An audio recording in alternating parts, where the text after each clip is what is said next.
Hey, what's up, everybody? Joey with Don't Call My Wax Junk. Appreciate everybody tuning in tonight. This is going to be a real off-the-cuff kind of video. I'm going to share a few cards, share a few thoughts. I did spend some time today working on my little card space here. I can show you that. Just moved my bobblehead collection down and combined it with some cards and some books. Just finished reading the Chipper Jones ball player autobiography. Was really good, really insightful.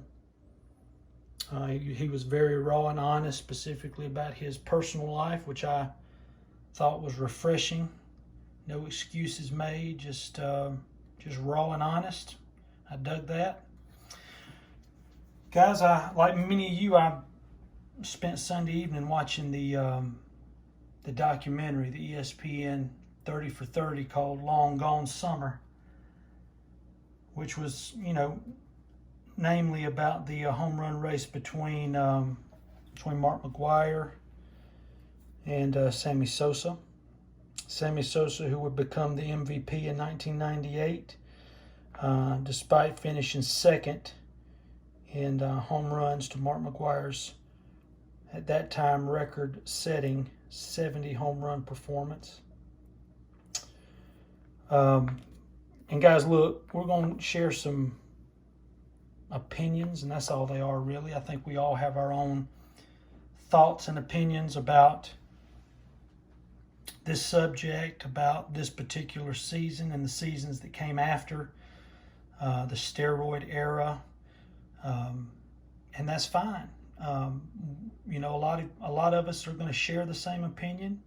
There may be a lot of you that have a very different opinion. I know one for sure that I really enjoy tuning into their YouTube channel is Jason, Zombie Collector, and he has made no bones about how he feels about players of this era.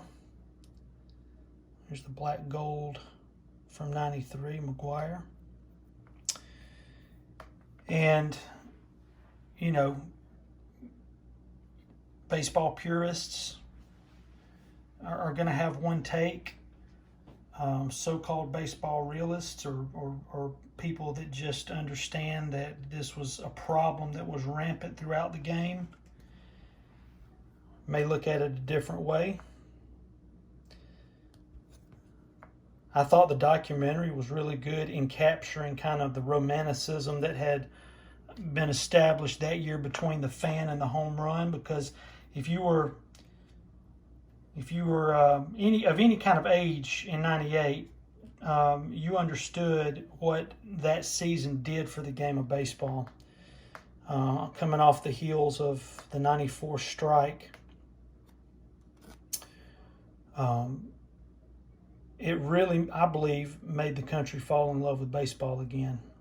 And you can say what you want, you can think what you want about these individual players here that we're taking a look at. But what you can't argue is what it did for the game. The game of baseball benefited from this season. These two players benefited from this season.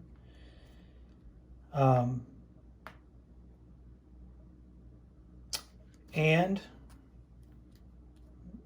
the realization and the birth of the steroid era came about really as a result of this season.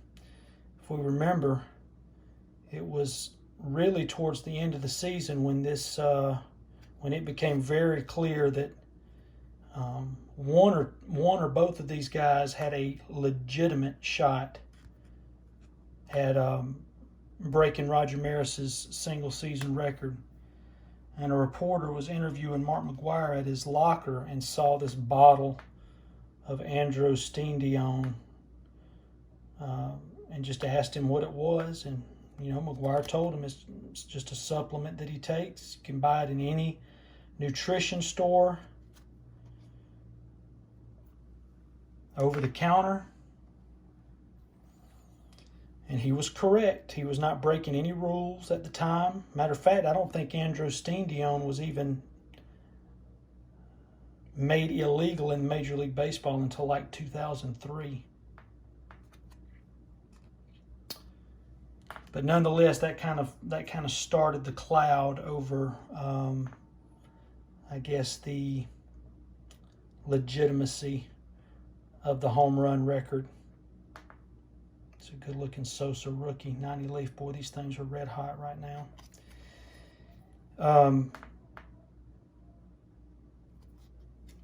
You know, McGwire in this documentary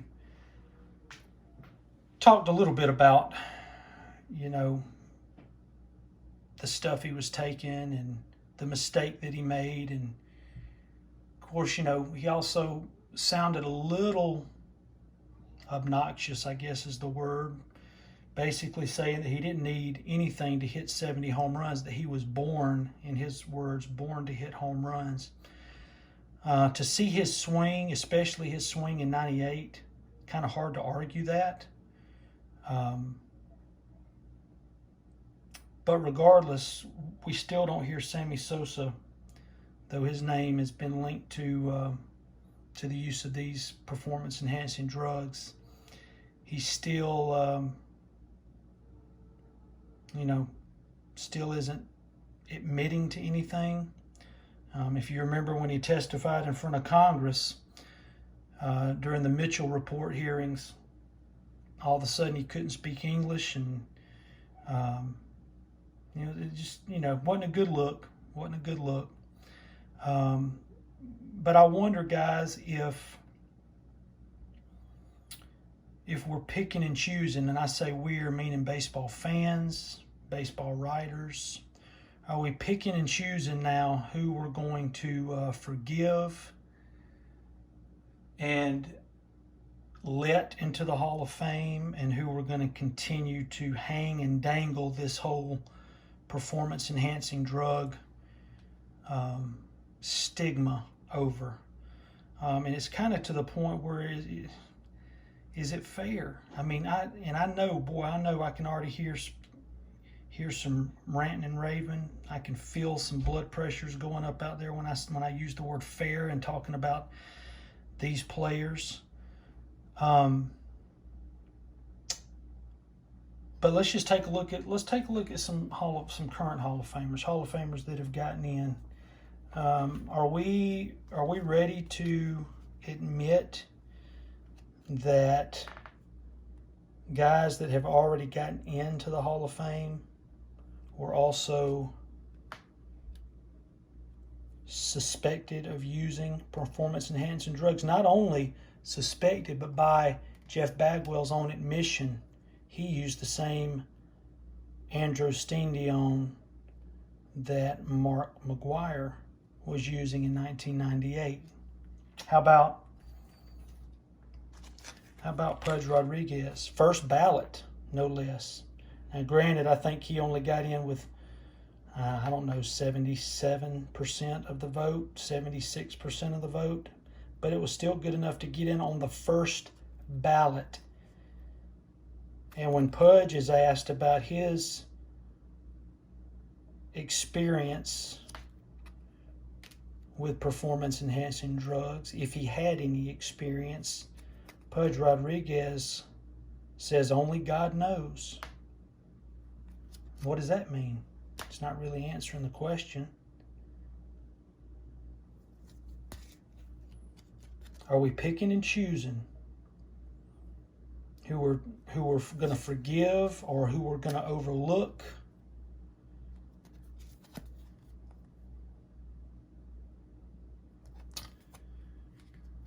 And we're going to choose not to overlook and forgive others. And is that fair? When it comes to an entire career. Here's another one. Again, another user of Andros Stendione.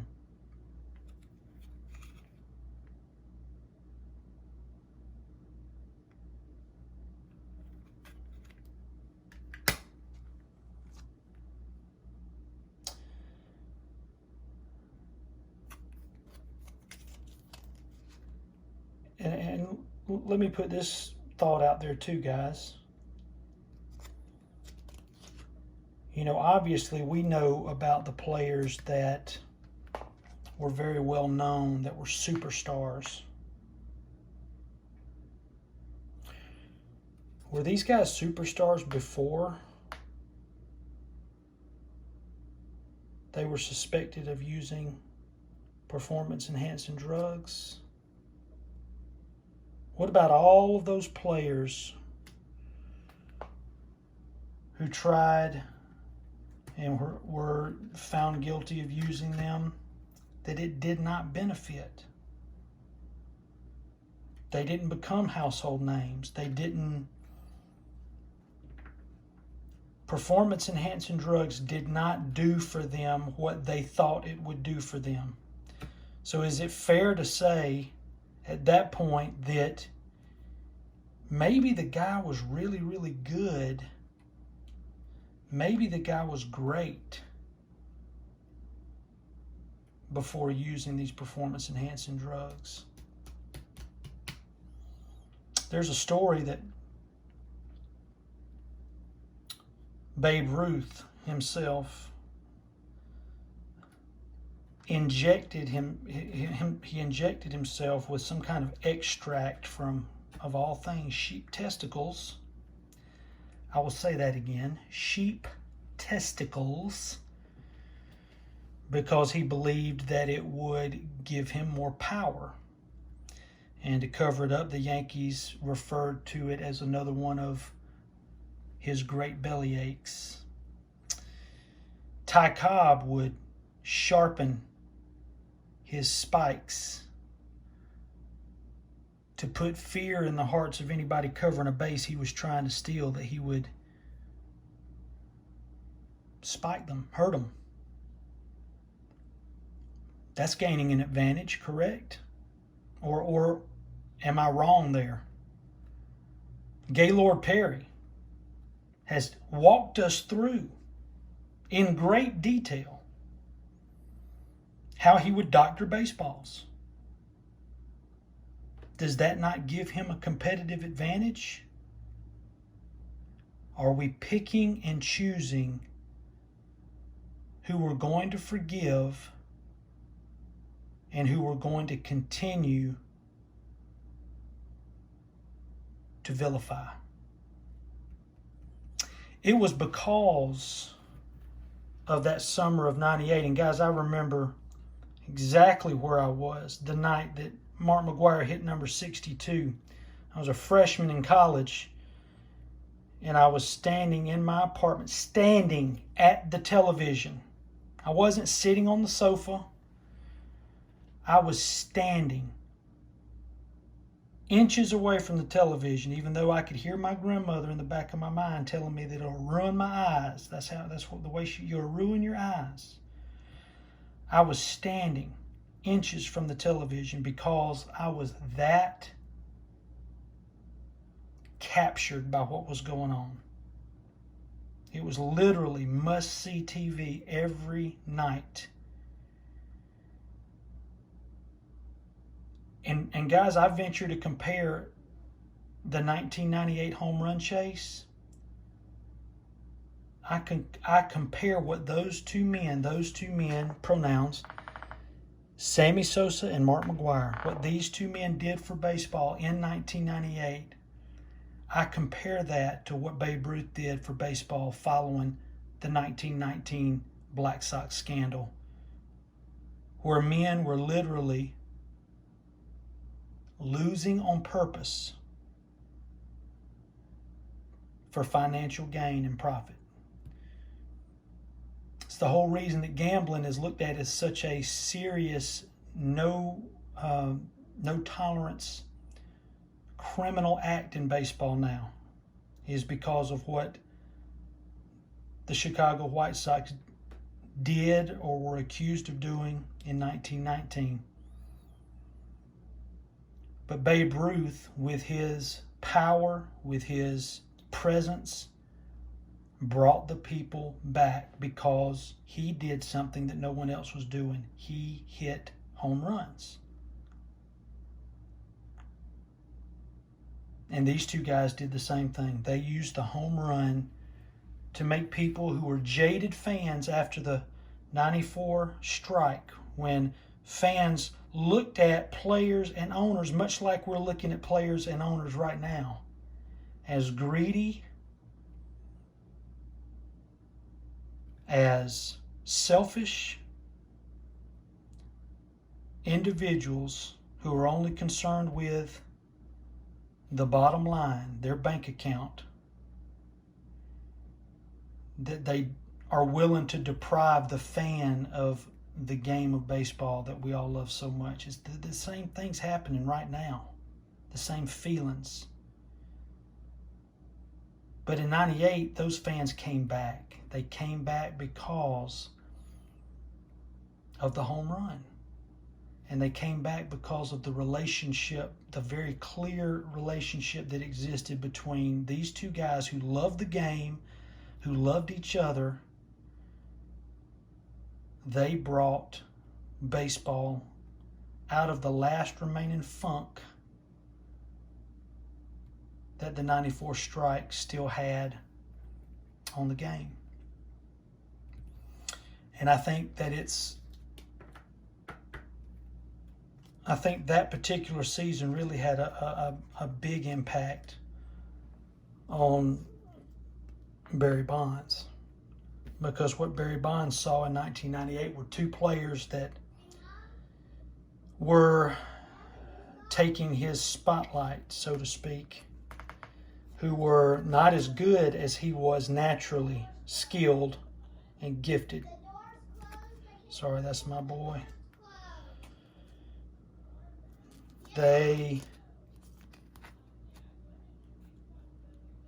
captured the hearts of America.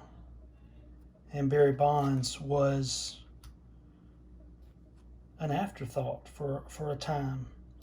And a lot of folks believe that's really when he decided that would be the one and only year that he would be at the back of the line.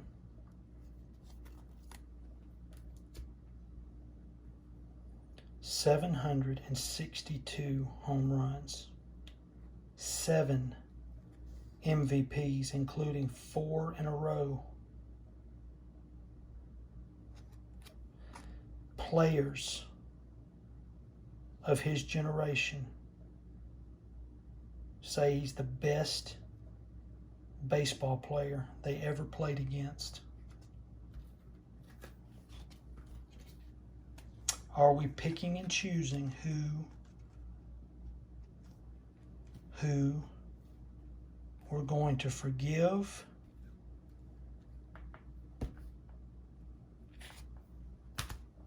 and who we're not? And what about guys like Gary Sheffield, who are also suspected? I believe Gary Sheffield was one of the players whose name was leaked from the supposed report that was supposed to be confidential. Gary Sheffield is only one of 2 players. It's Gary Sheffield and Fred McGriff, the only 2 players in the history of baseball to hit 30 home runs for 5 different teams. 5 different teams. To be successful and to contribute at that level with 5 different teams is pretty outstanding. What about for guys like him? He wasn't universally despised and hated the way Barry Bonds was. Does that mean when the time comes where we seriously have to look at whether or not he gets in or not, that he's going to get in because he was a more likable guy?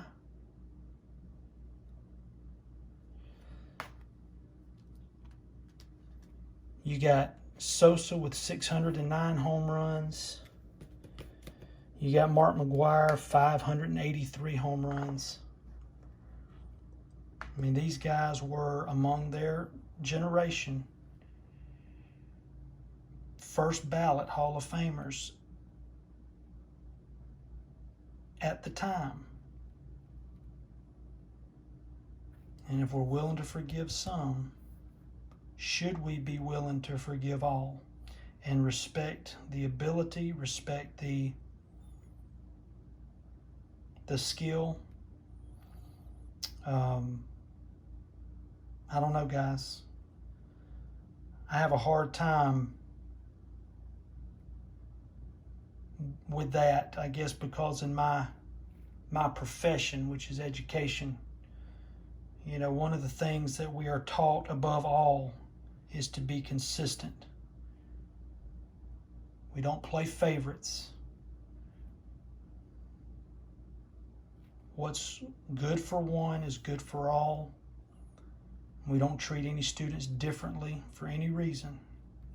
And I just wonder if, as fans and as the people deciding who are Hall of Famers and who aren't, have lost sight of that and are maybe a little inconsistent about who they let into the hallowed halls of Cooperstown. Nonetheless, the documentary was good. I enjoyed it. It really took me back to a great time in my life and a great time for baseball. Curious to know what you guys think about this. You know, feel free to comment, reach out to me. And I know there's going to be some that are going to have much different opinions than I have. But I believe that if we're going to let in even one player that used performance-enhancing drugs, then we have to let in any player that has the statistics that support their inclusion in the Hall of Fame. But I'm afraid there's a lot of bias. There's a lot of inconsistency. And, you know, we're talking about lives, players' lives that they committed to trying to be the best they could be. And yes, by the letter of the law, they did things that were not okay to do. They made a mistake. But guys, as long as there has been competition, as long as there have been people getting paid to play a game, to play a sport, there has been those that circumvent the rules, those that bend the rules, those that break the rules in order to gain an advantage. It's happened as long as the game has been played. And maybe we should kind of come down off of our high horse or come out of our glass houses to understand that there was probably a lot of pressure on these players. When money's at the root, people are going to do things that they wouldn't maybe ordinarily do to ensure the best life possible for them and their family. And I don't know. That's just how I think about it. If put in the same situation, guys, how many of us would have said no? And be real honest when you think about that.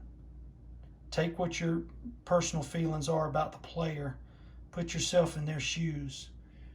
And if you had a chance to extend your career, if you had a chance to set some records that would ensure that your name is in the record books forever. If you were going to get paid millions and millions and millions of dollars, I mean, are we really saying that we would not have done something, tried something that maybe wasn't on the up and up? I don't know, guys. I can't say that I wouldn't have. I don't know. Never been in that situation, but it would be awfully, awfully hard to turn down. So anyway, I'm just rambling at this point, guys. I appreciate you tuning in, and I'd love to hear your thoughts, opinions on the documentary, on this topic of performance-enhancing drugs, the steroid era. Should these folks be Hall of Famers? Comment below, guys. Love to hear what you say. and think. We'll look forward to catching everybody down the road. Everybody be safe. Take care.